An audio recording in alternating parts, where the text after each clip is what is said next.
This evening, we're going to be hearing about MyHeritage in a database dive. Our very own Kate McKenzie is our speaker. She holds a degree in Library Informatics from Northern Kentucky University, and she has a certificate in Genealogical Research from Boston University and has her Master of Library and Information Science from Kent State University. So she knows her genealogy, and I'm very excited to hear her presentation on MyHeritage. So Kate, you want to take it away? All right, so thank you again for joining us for this evening's program. And we're going to be exploring MyHeritage, which is one of the databases that we have available on site here at the Genealogy Center. So we'll do some exploring, and tonight's program will be an introduction to MyHeritage. So when you're on site here at the Genealogy Center, you will start with our webpage. So this is genealogycenter.org, and then you'll scroll down to this green button where you'll find our resources, and you'll click on that, and you'll go to on-site databases, and we'll scroll down a little bit until we get to MyHeritage. And we'll click there. And now we've made it to MyHeritage Library Edition. So to start, I just wanted to give a little bit of background about the website and some of the collections that are featured. So MyHeritage was founded back in 2003, and it's an Israeli company with headquarters in Tel Aviv, in the Tel Aviv district in Israel, and they have offices in Utah, California, and Ukraine. And there are more than 19 billion records from all over the world and 816 million US public records. So you'll find censuses and vital records, citizenship and naturalization, military records, directories, guides, references, and biographies and yearbooks. Many land, government, and probate records are also searchable as well. So before we start searching and exploring, I just wanted to mention a handful of records that are available. So with MyHeritage, the records are most comprehensive for North America and Europe, but there are millions of records from many other regions as well. So you have access to many census records, including the full collection of US federal censuses from 1790 to 1950. You'll find UK censuses, French censuses, Venezuelan voter lists. There are census records from Spain, Greece, and a number of other countries. And there are many citizenship and naturalization records as well. So there are a number of US naturalizations. There are records for Ohio counties, Massachusetts. There's an index for Illinois naturalizations and Missouri.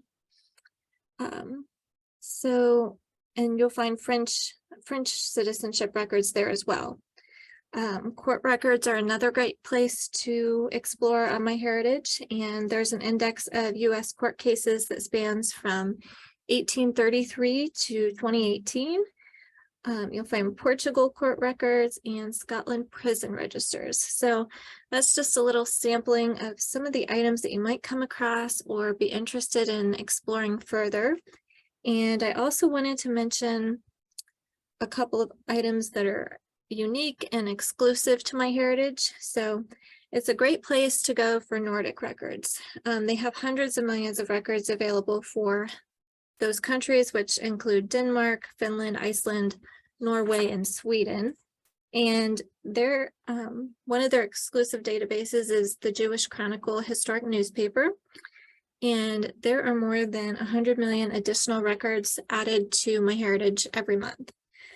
So sometimes it's easy just to veer more toward ancestry and family search, but it is important to include a variety of databases and tools in our genealogy, not only because MyHeritage does have a number of exclusive collections that you won't find in other places, but also because their search algorithms are different. So previously I did some searching in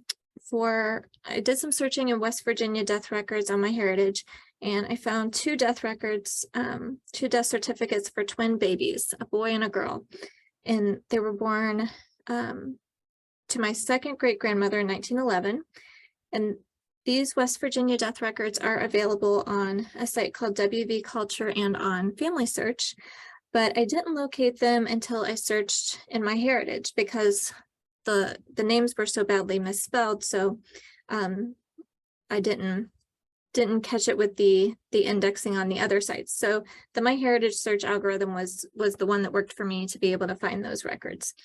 So that's just an example of why it might be beneficial to include MyHeritage in your research, to play with the different indexing and the different search algorithms.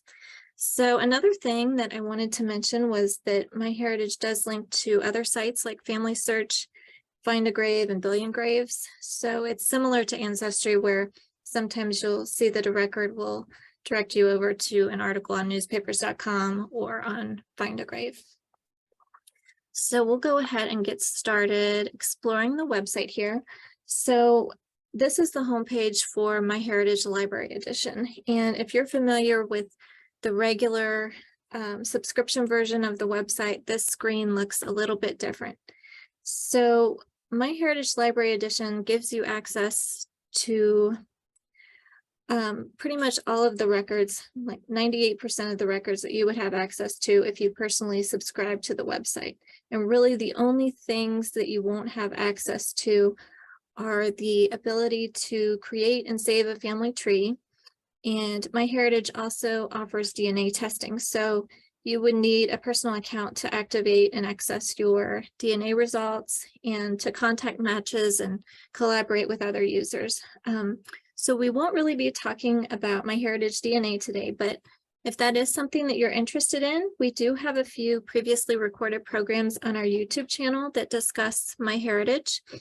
MyHeritage DNA, so we invite you to take a look at those as well.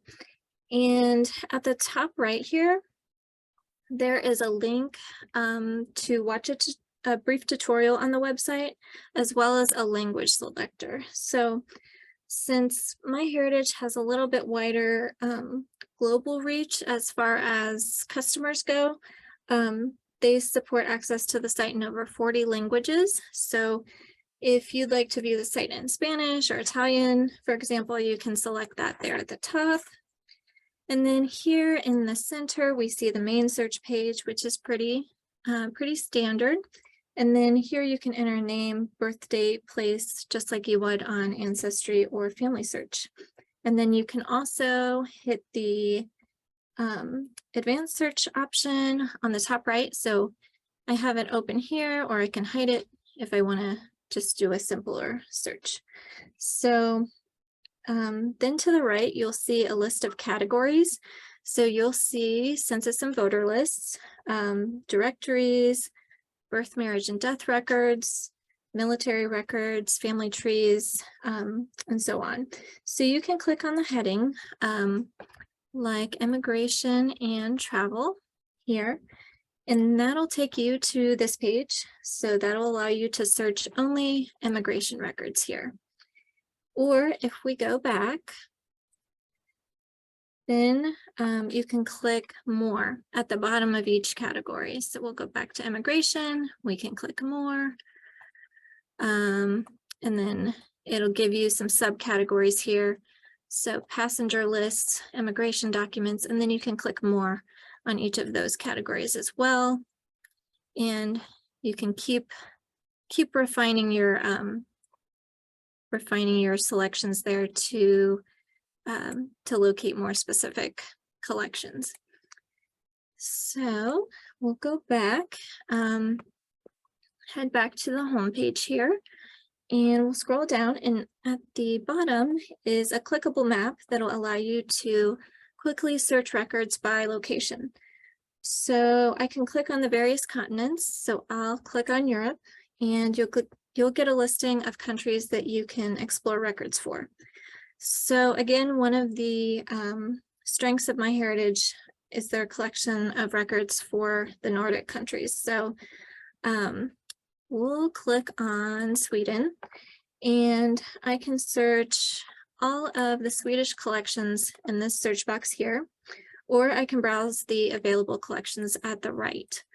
So the one at the top here is Sweden Household Examination Books. And that collection is exclusive to MyHeritage, so it's not something that you'll find on Ancestry or Family Search. And so you're taken here to this search page that is specifically for this collection. So it's easy to go ahead and jump in and search, but it may be helpful to take a closer look at the information related to the collection as well. So when you're on these pages, you'll get a little blurb here at the top, and that'll tell you about the collection, and you can expand it with this little arrow to learn more. So it tells us that this collection is a primary source for researching the lives of individuals and families throughout the parishes of Sweden from the late 1600s until modern times. And these books were created and kept by the Swedish Lutheran Church, and they were tasked with keeping the official records of the Swedish population until 1991. So, and this collection is also in partnership with Archive Digital, which is another database that we have available on site at the Genealogy Center. So I won't go through the rest of the blurb, but it provides a good insight into the records that are available here in this collection, where they came from, and what I might be able to find. And then at the right, there's also a sample record. So you can click on that, and that's a nice way to take a look and see what's available. So have some indexed information, and then I can zoom in at the record on the right. And you'll see down here that the image was provided by Archive Digital. So heading back to the home page to our map, we can scroll down here and take a look at another Nordic country. And so this time I'll do Norway. So at the bottom, if you hit show all for the Norway collections, we can look through and see that there are a number of censuses available. There are church records, marriages, immigration records. So there's a lot to explore. And then towards the bottom, there is a collection here of Norway death registrations. And this contains over 500,000 records. So this is another one that's exclusive to MyHeritage, and it contains indexed death records from 1927 to 1941 and images of the registers. And then if I glance to the right, a couple of related collections are provided as well, Norway church records and Norway burials.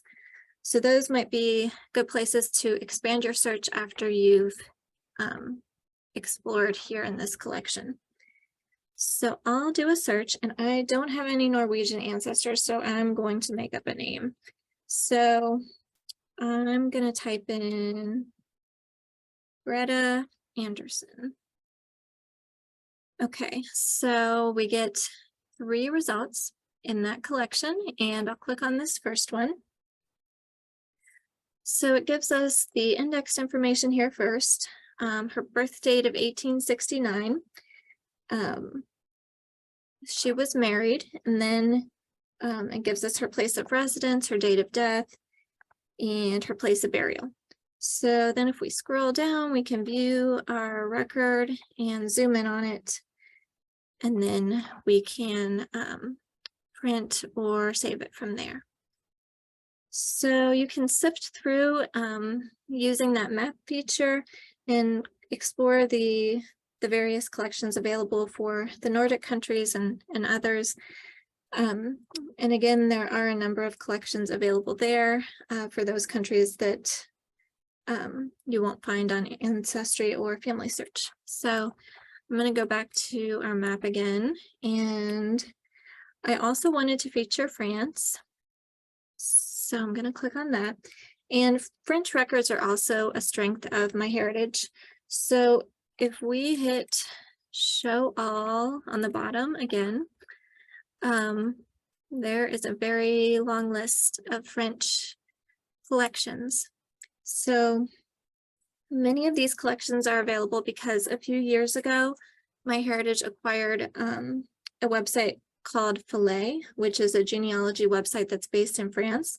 So their site contains millions of French civil registration records, and so many of these are now accessible on MyHeritage because of that acquisition. So there are French censuses there, military death indexes, church and civil marriages. You'll see French prisoner of war indexes and lots more. So if you have any French ancestry, you'll want to check those collections out. And then going back to the homepage on the very top, underneath categories, you can click Browse Collection Catalog. So this is sort of a more complete view of the catalog. So you'll see many of the same topics, the same categories as you would on the homepage, but there are some additional ways that you can browse a little bit more in depth and refine the collections from this screen. So at the top, it'll give you some numbers. So there are over 7,000 collections with over 19 billion records. And at the right, you can sort by the number of records, when collections were last updated, or by collection name. So we'll go ahead and click last updated. And first it'll come up with MyHeritage family trees, family sites, and members. So these are the things that users are updating all the time, the things that are changing every day. So, and then when you scroll down a little bit, you'll see some recently updated and published record sets. So there are Savannah, Georgia obituaries. There's the 1766 Ireland religious census that was updated a few days ago, and Minnesota and New Hampshire obituaries. There are Scotland paternity decrees, and the list goes on from there. So that's a great place to explore regularly and check to see what's new and what has been updated that might be helpful to your search. So scrolling back up, on the left here are a listing of collection categories. So if you know which collection you're looking for, you can search here in this search box at the top by collection name. But if you're doing some browsing and you just want to see what's out there, then you'll click on the categories. So I'm going to do birth, marriage, and death. And now I have some options. So let's say that we want to look at some church records. So we'll select that. And then now we'll refine by location.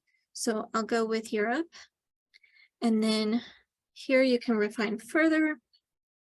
And you can select the country. So I'll pick Greece. So this is a collection of vital records for the island of Corfu. So that spans from 1841 to 1932.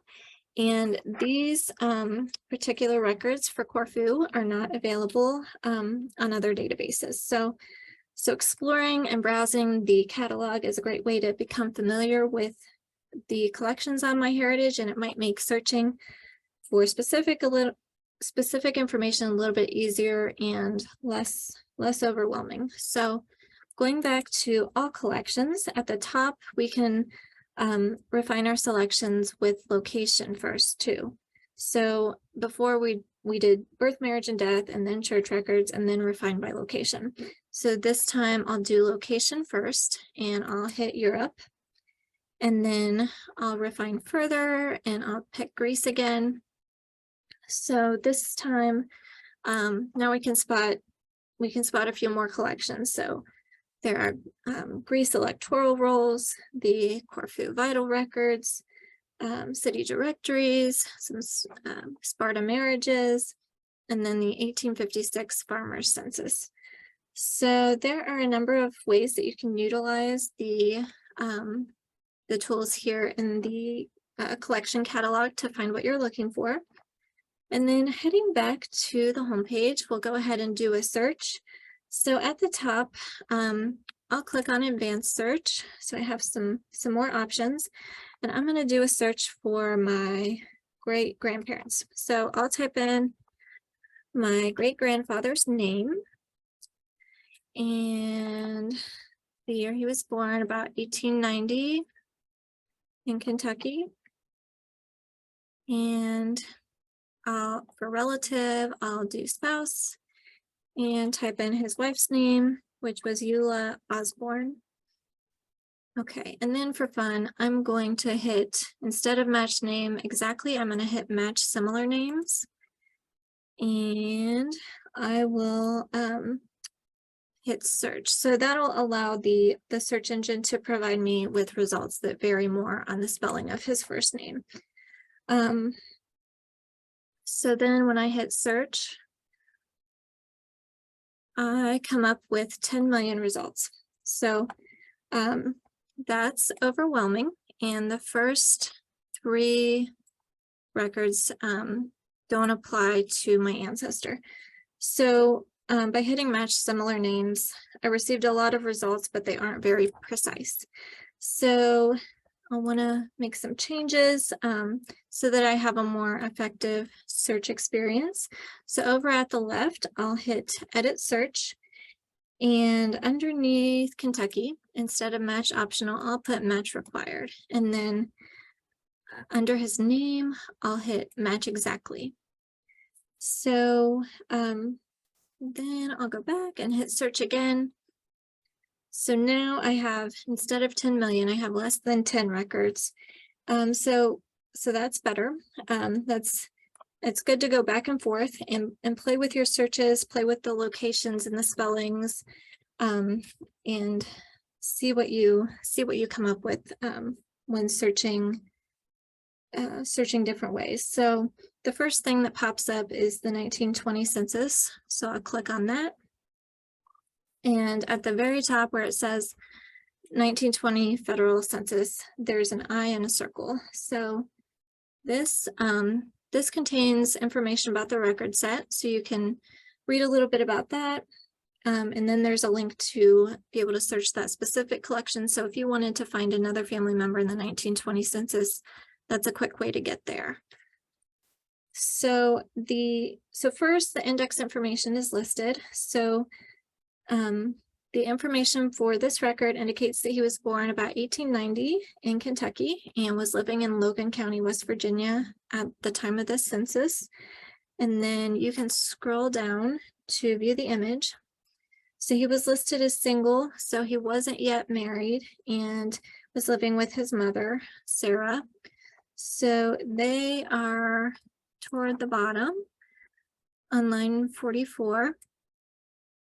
So when I scroll over to the right, I can look at some of the information on the sheet that wasn't indexed. So over here, it says that he was a coal miner.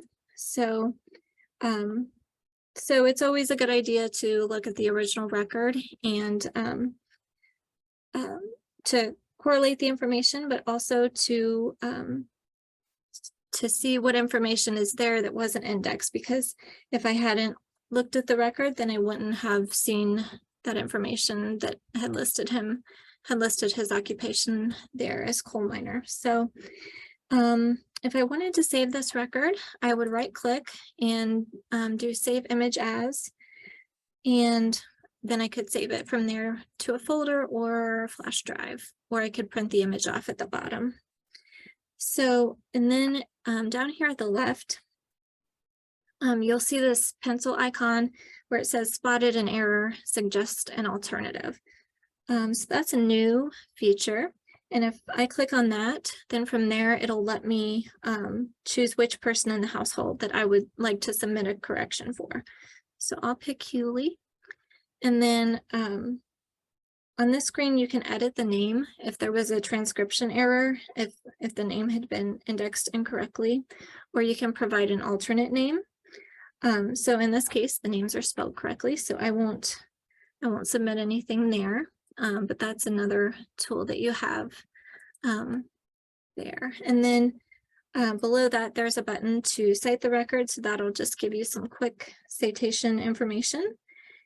And also with the print button down here, when you click that, it'll only print the indexed information.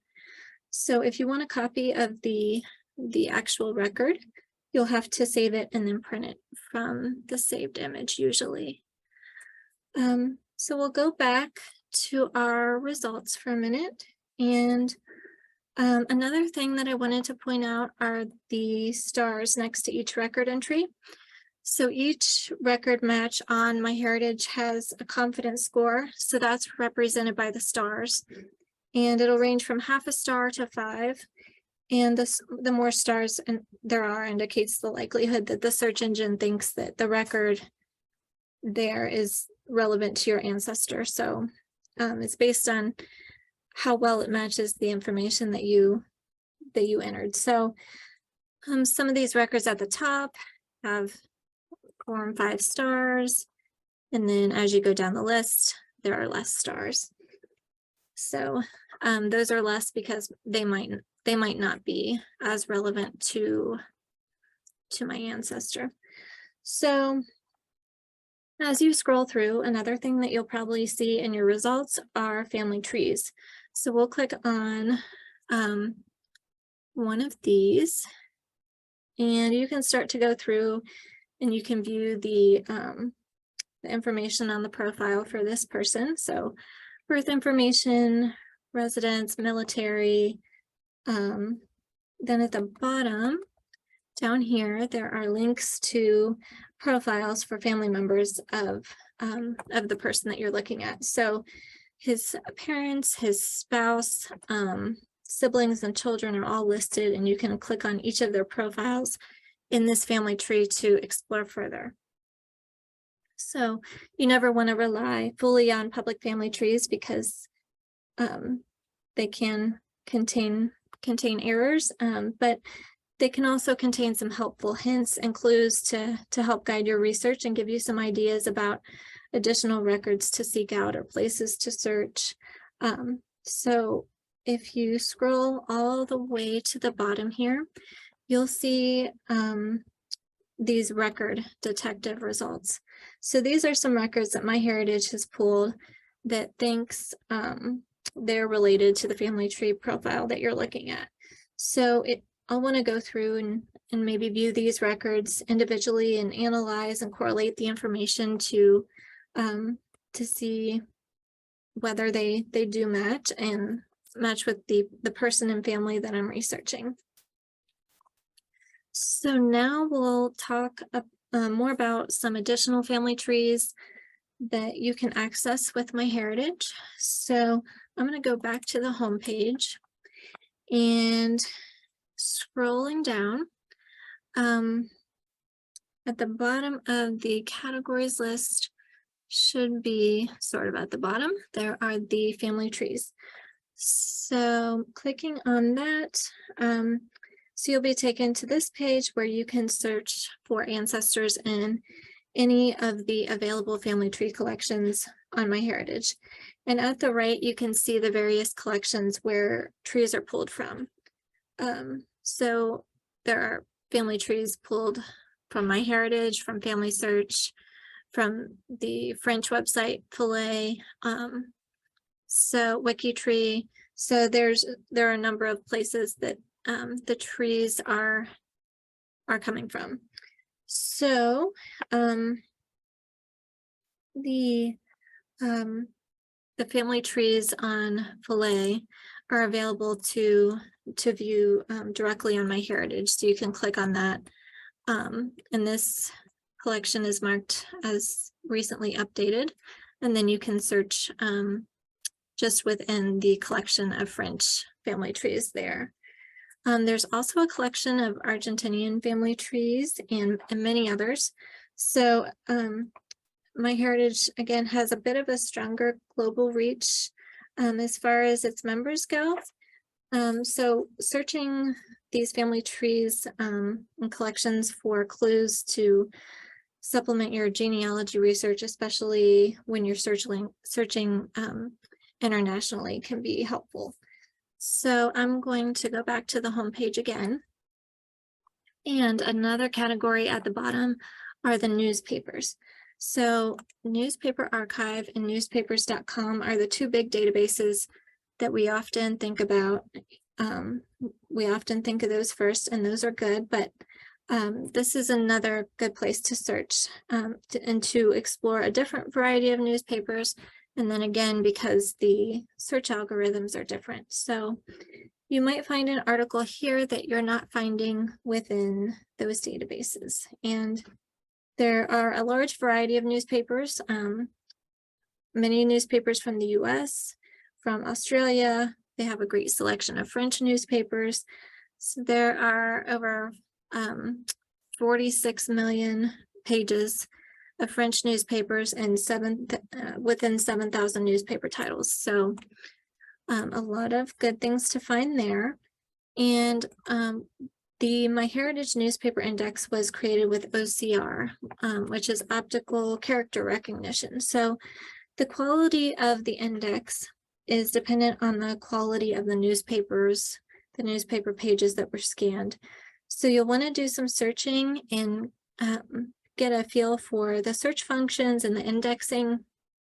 And like with the other databases on MyHeritage, you'll want to check back regularly, because new newspapers are continually being added to expand the collections. So I will do a search here, and I'll enter the first name, Larkin, and the last name, Van Hook. And for the publication place, I'm going to put Kentucky, because I know that he lived there, and then I'll hit search. Oops, so that should be an L. Let me try that again. Okay, that's better. So here I get a number of results. So this second one looks interesting. So I see that it was published in the Mount Vernon Signal in Rockcastle County, Kentucky, and I know that's where he lived, and he died in 1918, so that looks like his obituary. So I will click on that. And so Larkin was the brother of my third great-grandfather. So like other newspaper databases, the keywords that you searched, those are highlighted.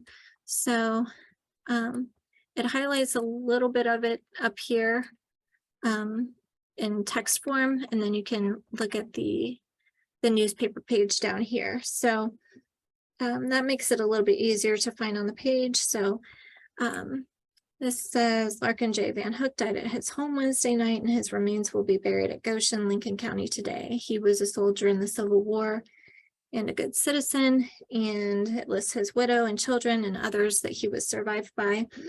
So on other newspaper databases, you can clip a section of an obituary or a news story.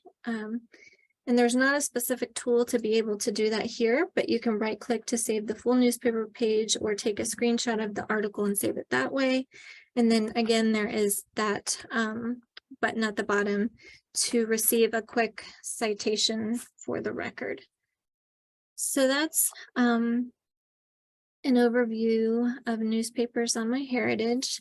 And there are a couple things that you'll want to keep in mind. One thing is that it can be a little tricky because there's no available list of titles in the collection. So with newspapers.com, you can browse the newspapers by state or title, and there's not a way to do that in MyHeritage, but you can start with a search, and then when you see your search results, you can see the list of titles specifically for that search. And and then with OCR, with the newspaper index, if the newspaper page was poor quality, OCR might mistake certain letters for other numbers or letters that look similar. So you might try to adjust your search in terms of adjust your search terms to reflect what OCR thinks it's seeing. So in the handout, there's a list of common substitutes that you can use in your searches to account for some of those indexing errors, and hyphenation was also more common in historic newspapers, so you might try searching for parts of names or keywords to account for where they might have been hyphenated. So we'll go back to the home page. And another category are the directories, guides, and references.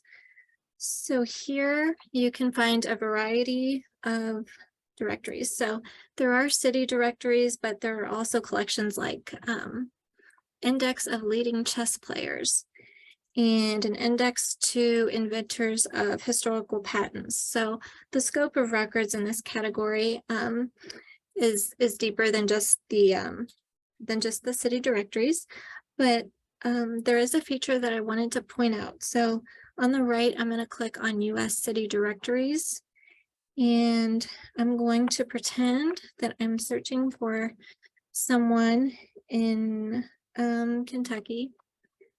So I'll enter so I have his first name entered here, Benjamin, last name is Keem, and then under residence place, I'll put Covington, Kentucky,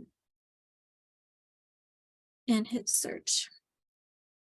So this first entry here, this is for the 1958 Covington City Directory. So Benjamin is with his wife, Hazel, and scrolling down, we can look at the entry. So he is there at 234 Scott, and he owns the Monarch Auto Supply Company. And then scrolling back up here a little bit, you can see his address, 234 Scott, and then there's a link to see who else lived at this address. So you can click that, and then it should give you a listing here of people in other directories in that city who lived at that address in years prior and years after the directory that you looked at. So that tool is unique to MyHeritage, and it can be helpful if you're trying to determine how long your ancestors lived at a particular address, or if you have a historic home and you want to do some property research and see who lived there. That might be a good tool to start with. It's not perfect, and you'll want to also utilize items like Sanborn maps for property research to more closely identify the development of the area and whether or not the address or street name changed over the years, but it can be a good place to start. So heading back to our homepage, another category that we'll take a look at are histories, memories, and biographies. So there's a little blurb at the top that says, these collections can add depth to your family history. Family histories, memoirs, and biographies may link to your family lines and can include the names, dates, relationships, and stories about your family. Although they may contain errors, the clues they contain can lead you and greatly help your research process. So items like local histories are often recorded many years after the events took place.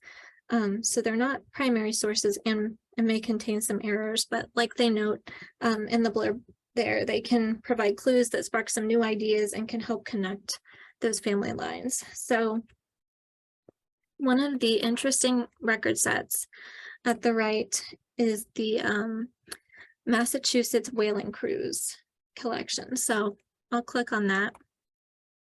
And it contains records of crew members who left the port of New Bedford on whaling voyages from 1807 to the end of whaling in 1927. So the records typically include the name of the crew member, the residence, their age, their rank, and a physical description is also sometimes included. So I don't really have any Massachusetts ancestors, so I'm going to make one up. So I'll enter this name, James Richardson, and I'll click search. And I'll pick this James W. So this information says here he was born in 1832. He resided in Fall River, Massachusetts, and he was 20 years old. and his rank listed is boat steerer. And he was 5 feet 4.5 inches tall, had light skin and light hair, and there's some notes at the bottom. And it says crew list marked left, did not return, deserted, 20th of November, 1852. So that's an example of one of the collections that you might find within the histories, memories, and biographies category. And going back here, there are Montana history collections, North Dakota biographies, and a lot of other state and local histories there. And then navigating back to the home page, photos and yearbooks are some fun records to search. So it's always interesting to see which activities and clubs that your relatives or your ancestors might have been part of. So I'm going to click on the schools and universities category. And there are the US yearbooks. So I'll click on that and then I'll search for the name and put in a year and see what I come up with. So I'll click on this first one here. So I get some index information, and then it colorized the page there. So this yearbook was originally printed in black and white, but MyHeritage has added a feature where you can view the yearbook in color.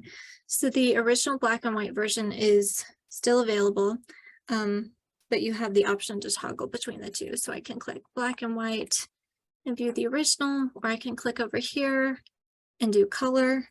So in this picture, both of these pictures, the colorization makes it look like a lot of the students were wearing shades of purple. So it's not completely accurate, but it's still a fun feature that adds some life to black and white pictures, and it's unique to MyHeritage, so it's not something that you can currently do on Ancestry or Family Search. So the next thing that I wanted to touch on are military records. So back here on the homepage, let's see. So there's military, and I'll click more. So when I do that, there are a few collections at the right, and they're all French military registrations and draft cards. So it makes it look like that those are the only record sets that they have in the way of military records, but that's not true. They do have more. So I'm not sure why the full listing of military records does not appear there, but if we go back to the home page and if we click on Browse Collection Catalog and then military, so this gives us 661 collections with over 81 million records. So so I don't know why they weren't listed under the military records on the other page. So that's just a little quirk of MyHeritage, but that's why it can be helpful to search for record sets in a variety of ways to make sure that you aren't missing anything. So there are a number of military collections related to the US and for a number of other countries. There are draft cards, casualty lists, prisoner of war lists, discharge records, and much more. So there are a number of military record sets that are exclusive to MyHeritage. There's a collection of Air Force register extracts, and There's an index of U.S. Navy and Marine Corps awards, an index of American overseas military burials, and then a number of others as well. So when getting started with MyHeritage, it's great to jump around and play. Explore the categories, browse the collection catalog, play with your searches, enter a variety of search terms, spellings, locations, and play with it that way to see what you get. So I think that'll bring us to the end of the presentation. And then if there are any questions, we'll be happy to talk about those. Thank you, Kate. That was awesome. There have been questions. So I want to go ahead and start going through those with everyone. All right. So one of the first ones was asking about getting their local library to get a subscription to the Library Edition. I went ahead while you were talking and pulled up the screen for that just because I thought it might be easier. So this is for the MyHeritage Library Edition through EBSCO. And so we don't know what the pricing is. It's different for every library. So I will put this in the chat in case anybody's interested. So I wanted to make sure that that got put out there. There's that. All right, so here's a question. People are asking how to access MyHeritage. So they're wanting to know if they can access MyHeritage Library Edition from home through our library. So MyHeritage Library Edition is not available from home, but you can access it on site here at the Genealogy Center. You can access it on your device when you're on our Wi-Fi, or you can utilize one of the computers that we have here in the department. So you can use an ACPL library card to get on the computer if you have one. If you don't have one, we'll give you a guest pass when you come in, and you'll be able to log into the computer with that guest pass, and then you can jump on MyHeritage from there. And just so you guys know, we do charge for a library card if you are out of the county, not out of state, out of the county, and it is not worth the cost. So you don't get any additional benefits by having an Allen County Public Library card to access things from home. So just making sure we're clear on that point. So somebody is asking about accessing the various family trees in MyHeritage. They're having challenges accessing them. Do you have any tips or comments on that? One tricky thing with the family trees on the Library Edition is that there's not a way to view the pedigree view. So you can view the profile of the person, and then it'll give you links to the parents or any family members that person has added on their family tree. So it's a little bit different view than what we're used to usually, but I would recommend going to the collection categories and searching from within the family trees specifically, and that might help. Awesome, thank you. So you were showing the Library Edition. So someone's wondering if these same records are available on the personal subscription version. Yes, all of the same records are available on the personal version. There are features on the personal version like DNA, connecting with your DNA matches. If you take a MyHeritage DNA test, or if you upload your DNA to MyHeritage, you can connect with matches. You can connect with people who've created family trees if you want to send them a message. There are some photo colorization and enhancement features and things like that that are not available via the Library Edition, but are available with the subscription. Think of it like Ancestry. It's the same kind of concept. Okay, so somebody's wondering about the MyHeritage exclusives that you mentioned. They wanted to know if they're available to all MyHeritage Library Editions, not just the one here at the Genealogy Center. Yes, collections that are exclusive to MyHeritage are available with all of the Library Edition subscriptions. Perfect. So somebody was asking how we got to that page. Again, this is for the Library Edition here, so you have to physically be on site.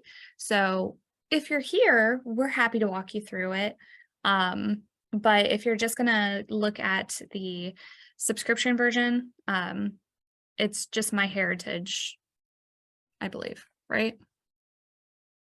MyHeritage.com.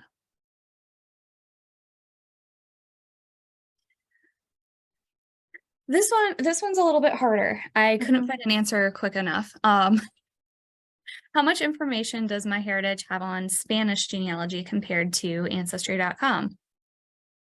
I'm not sure, but let me look. So I'm not sure compared to Ancestry, but I would recommend exploring the Spain collections in MyHeritage. So it looks like there's collection of baptisms from Spain that spans from 1502 to 1940, a large collection of marriages, censuses. So it looks like there are a lot of good records, good collections available there to explore. Yeah, I mean, they look fantastic, but yeah, I also don't know how to compare that to Ancestry. The other one maybe we should throw out is Family Search, especially since their research wiki will tell you if it's on MyHeritage or Ancestry or another website. Okay. This one was a doozy. Is there a way to know that the record collection is exclusive to MyHeritage? There is not, unfortunately. So sometimes what I do is if you're on a Family Search wiki page, like if you were on the Allen County, Indiana Family Search wiki page, and then there's a section for online records, and I can try to pull it up here. While you're doing that, someone asked if MyHeritage is different from Heritage Quest, and the answer is yes. They are two different things. So on this screen, Indiana Online Genealogy Records, then you can do, it'll tell you where each record is from. So let's see, like this one, Indiana Births and Christenings. So this one's available at Family Search, American Ancestors, Find My Past and MyHeritage. So you can kind of look through the wiki pages for online records and see which collections only have MyHeritage listed. I'll kind of tell you which ones might be exclusive. Hopefully that helped. Hard to explain. Yes. Here's an interesting question. So someone got onto our website and they're from out of state. Can they still use our databases marked as free? Yes, our free databases are accessible from anywhere. Free means free. We like that. How accurate are MyHeritage family trees? Are they sourced? So with the Library Edition, you can see some of the facts, some of the dates and places and things, but you can't really see the sources on the Library Edition. So like at the bottom, it'll give you records that might be relevant to the person that you're looking through, but it's good to look at the family trees for some clues, but you'll want to do your own research and correlate and analyze the facts to make sure the location and names and places and everything all match. Thank you. Let's see here. So somebody has a family member who was born with one name and then his mother changed the name. When they search for them, will they search on both names individually using exact match? Um, I would try both. Yeah, I would try both names and various spellings to see and do some exploring with the search tools and see what you get. Thank you. On Filet, is it necessary to have a paid subscription to see the original source? A paid subscription shouldn't be necessary because most of those collections are available to search. I haven't explored them too much, but I think most of them should be available to view the record on MyHeritage. Thank you. Okay, so somebody is asking about the newspaper collection. So does the Library Edition's newspaper access include all the available images available in newspapers.com? No, it's tricky because there's not a way to search for newspaper publications and dates. You can view the titles after you've searched, the titles that match with that search, but it doesn't include access to those images in newspapers.com. That's the tricky thing that Ancestry does with their Publishers Extra. Yes. Okay, so let's see here. One option that was missing from my subscription edition was the map for selecting a particular country. The library edition looks much more easily usable with so many options. That's a comment, but I thought it was kind of interesting. Yeah. Let's see here. Are all records available in the collections on MyHeritage indexed for searching by name? They should be. On Family Search, you can browse collections. You can browse the catalog and look through the film and look at records that aren't indexed. So there's not a way to do that on Family Search or on MyHeritage, but they should be indexed. The tricky part is might be the OCR with OCR thinks it's seeing something, but it's really a different spelling. So you might have to play around with the spellings that you use and substitute other characters and letters. Awesome. I don't actually know the answer to this one.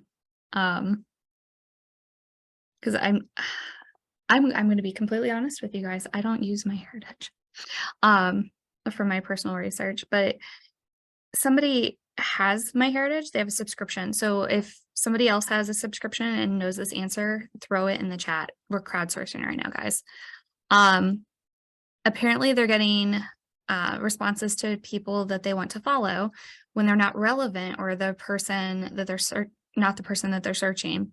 How do they delete them? How do they delete the suggestions? That's a good question, and I don't know the answer. I'm not sure. Yeah, since that's not a part of the library edition and I don't have a subscription, I'm hoping that somebody out in the audience has an answer to that one. So we asked that one for you. Let's see here. I think that's all of the questions. This presentation was recorded and it will go on our YouTube page eventually. We have to do some edits and then it'll go online. So just keep an eye out for it. We don't have exact dates for any of that, but thank you, Kate, for a wonderful presentation. I definitely know more about MyHeritage Library Edition than I did before, so I appreciate your knowledge. And thank you, everybody, for taking time out of your schedule to join us. Have a wonderful evening.